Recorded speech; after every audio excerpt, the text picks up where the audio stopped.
I want to bring on our first guest kind of join in the conversation. He was with us during the summertime about 6 months ago when we talked about his book about the Texas Rangers. He has a new one out, which fits right in what we're going to talk about tonight. 100 Things Texas A&M Fans Should Know and Do Before They Die. We're joined by Rusty Burson tonight from College Station, Texas. And Rusty, good to have you with us again. I know it was about 6 months ago we talked a little baseball, but football will be the topic tonight. How you been? I've been doing great. Appreciate you having me on here. Well, Rusty, a lot of people up here in the Northeast, at least, are talking about that end of that Alabama game and saying it's now going down as the greatest sporting event maybe of all time. The New York Post did a list of the top 10 that they thought fell into that category. But boy, oh boy, that Alabama game, the Iron Bowl, was just not to be believed. You know, I was thinking about that too, and I brought this up with my wife. I think that I'm 45, so I've seen a lot of football games. I remember having the Boston College Miami game on TV when my family was putting up the Christmas tree in the 80s, and that was when Doug Flutie threw the Hail Mary. And I was wondering if that was what we just saw Saturday was the greatest, most shocking, most unlikely finish I'd ever seen in college football. And I got to say, it probably is. And for Auburn to catch lightning in a bottle like that again and again, it's just amazing. It even makes that finish more miraculous because Auburn's dreams could have very easily died here at Kyle Field, a month ago before they came back and beat Texas A&M. And I thought at that time, A&M had blown that game. I didn't realize just how opportunistic Auburn would be throughout the rest of the season. Well, and as you also look at it, the record at the end of last year, they didn't win a game in the SEC, and had one of the worst years in the history of Auburn. And for a young fellow to come in who was a high school coach and turn that program around and then have two miracle finishes, one last week on the tip pass, and then, of course, Saturday's game was, that is miraculous. Yeah, it just goes to show you what coaching can do, and it makes such a difference. I watched that team up close and personal when they played Texas A&M last year, and they were just atrocious. And they mailed it in, and that game was in Auburn, and it was 35-0 so quickly that, I was just shocked. And then the fans were gone by the half. And so to see them, complete the season that they have it's miraculous, and it just goes to show you how much of a difference a really good coach can make.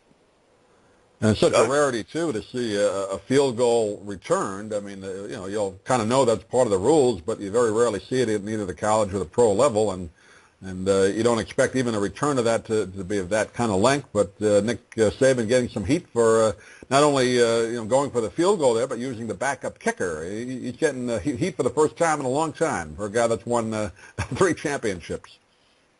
Yeah, that doesn't happen very often, and I think Nick's done enough right that he probably deserves a little break here. And again, I think the Alabama players, you guys mentioned it, I think some of the Alabama players who were on the field were like, oh, yeah, he can return that. And a lot of people in that stadium were wondering the same thing. And then, it was a heads-up play by the Auburn return specialist, and it'll be a play and an ending that'll be remembered for forever, I suppose. Well, I think, Rusty, to be honest with you, it's really a threefold ending. First of all, they had to go to the video replay because most people thought the game had run out, that he had gone out of bounds prior to the last second. They went up and looked over the replay and decided to put the 1 second back on.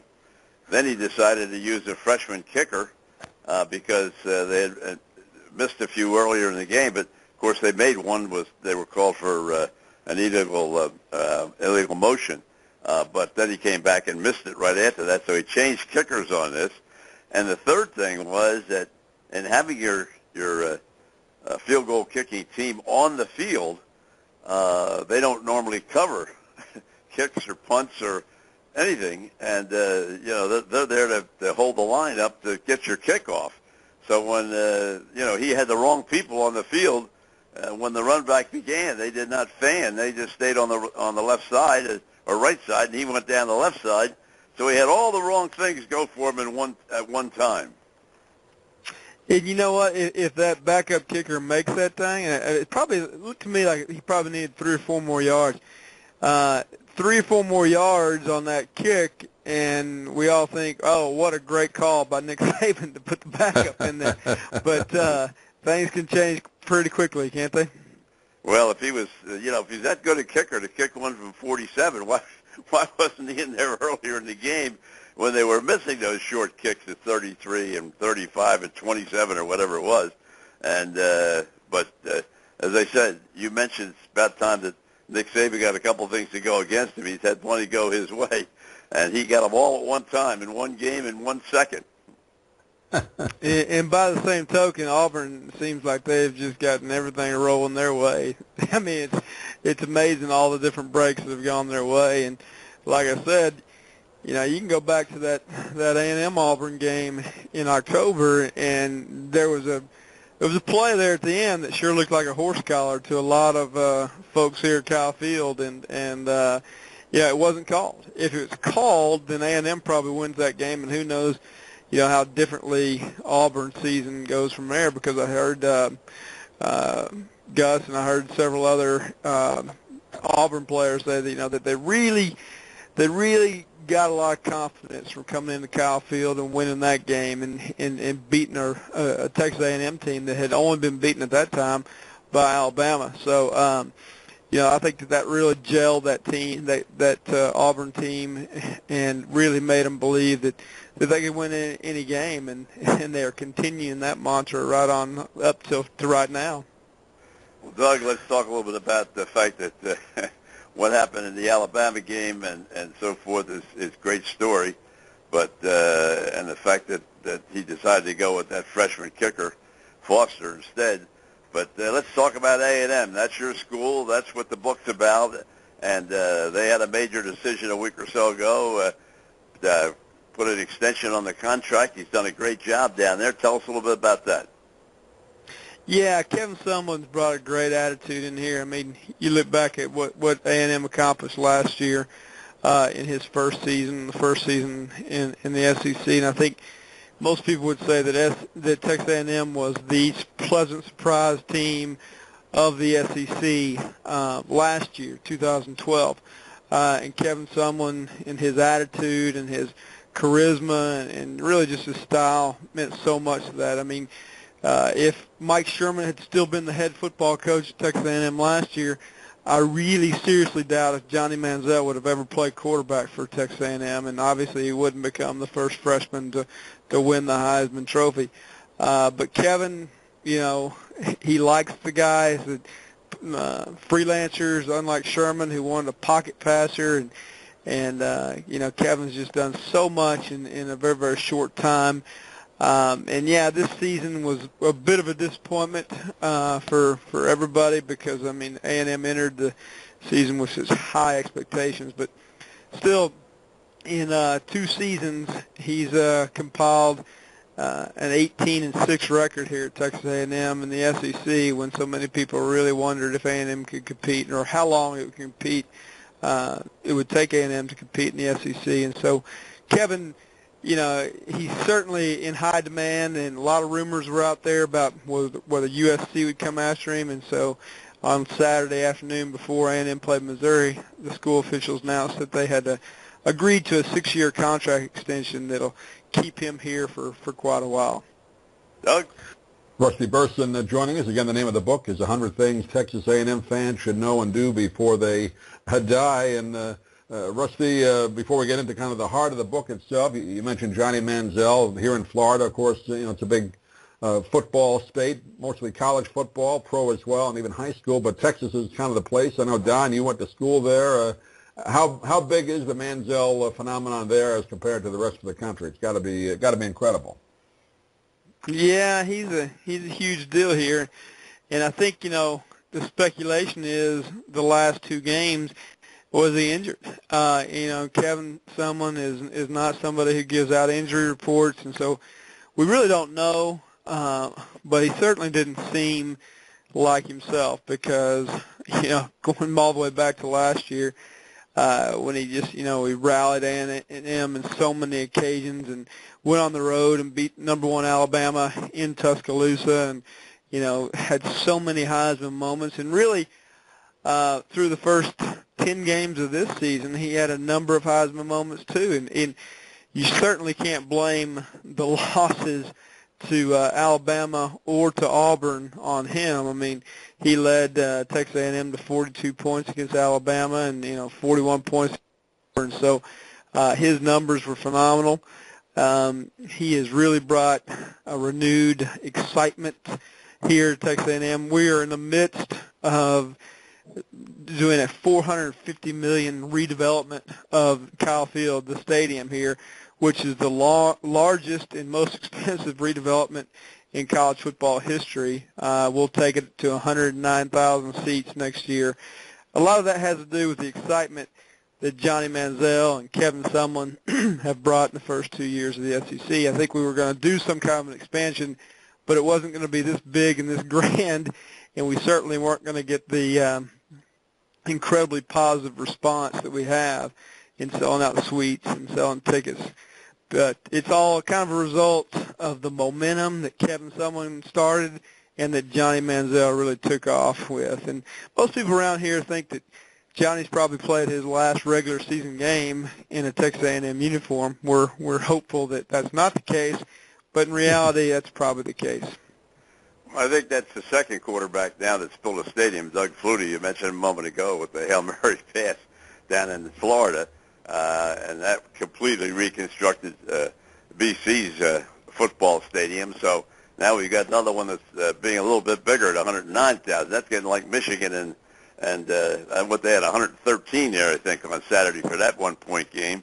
So, but I'm sort of hopeful that Johnny would stay because I'll be honest with you, I'm not so sure that he's a pro quarterback. I know he's had a great year. I know he won the Heisman. I know he did a lot of things that maybe somebody else hasn't done. But I'll tell you, the pro game's a little bit different, and you've got a lot bigger guys out there in the pro game and a lot faster. I'm not so sure if he's on the board that he'd be my first pick.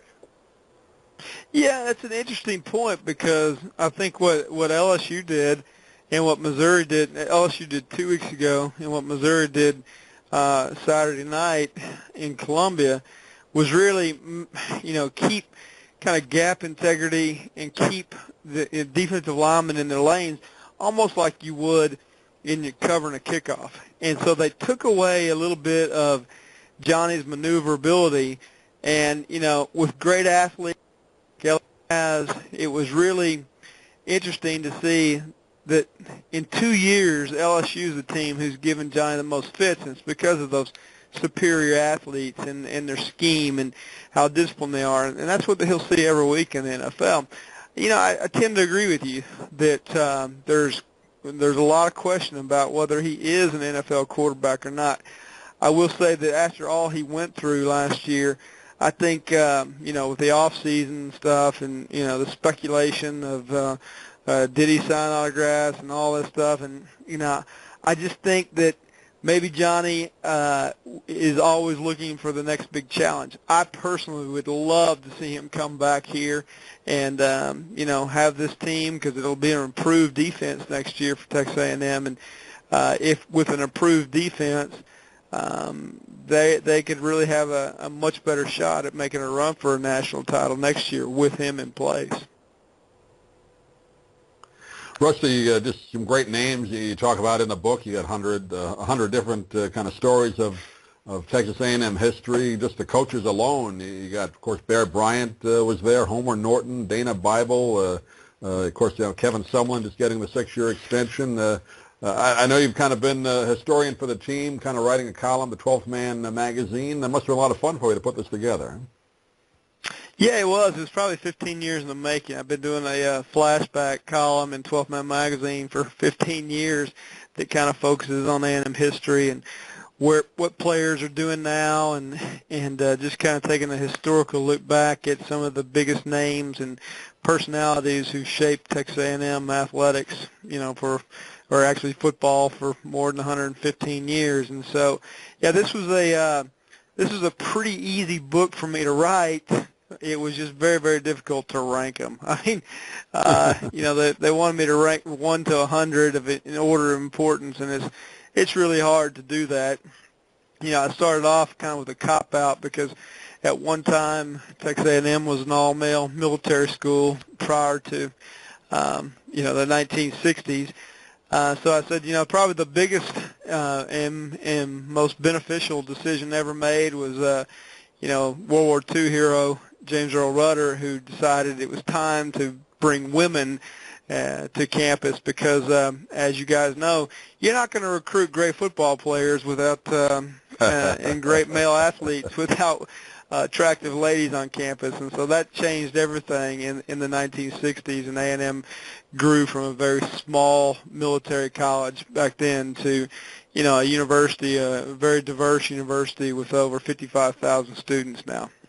And then, of course, Title IX also helped out for the women, too. There's a lot of pressure to not only involve women in programs, even from the prep schools right on up now, that they want women on the campus, but they also want to make facilities available at Title IX for equal spending.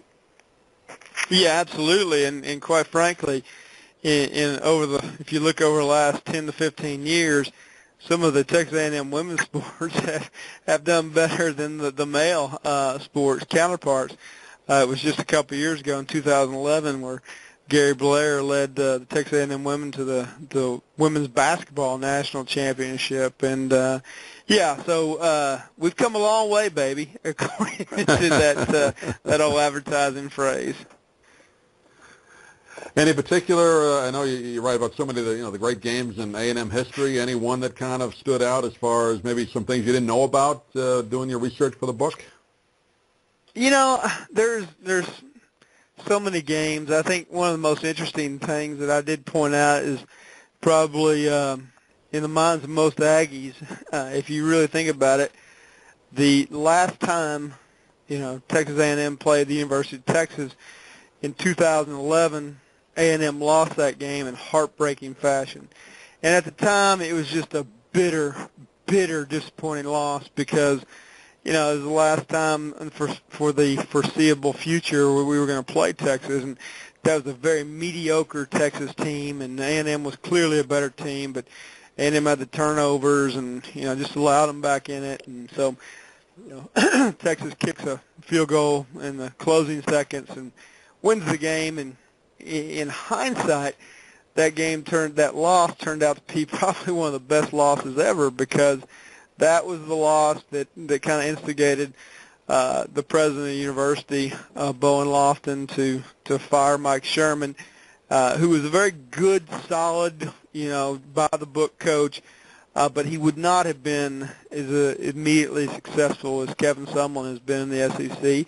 And as I mentioned earlier, Mike Sherman wanted the kind of straight drop-back passer that Ryan Tannehill was for Texas A&M, and he would not have put up with the improvising of Johnny Manziel. So I think in the grand scheme of things, that was probably a great loss, even though all Aggies were cursing and lamenting at the time. But the way things worked out, in hindsight, it worked out really, really well. Well, Rusty, the interesting part to me was that from 52 to 56, when I was over on the other side, it was almost like going to the country, going over to Texas A&M. I mean, when you came out of Austin and the stadium and the 80,000, 75,000 people, and holy smokes, you're going over to play Texas A&M, and even though it was a great rivalry, the stadium just wasn't even in the same league. Oh no, it was the little cow college, and right. Bear Bryant did some amazing things to turn things around here. Of course you mentioned Bear Bryant and that infamous trip to Junction. Right. Jim Dent wrote a book called The Junction Boys, and it's a great book. And Bear Bryant really taught these guys how to win. But it was very, very difficult to get guys here.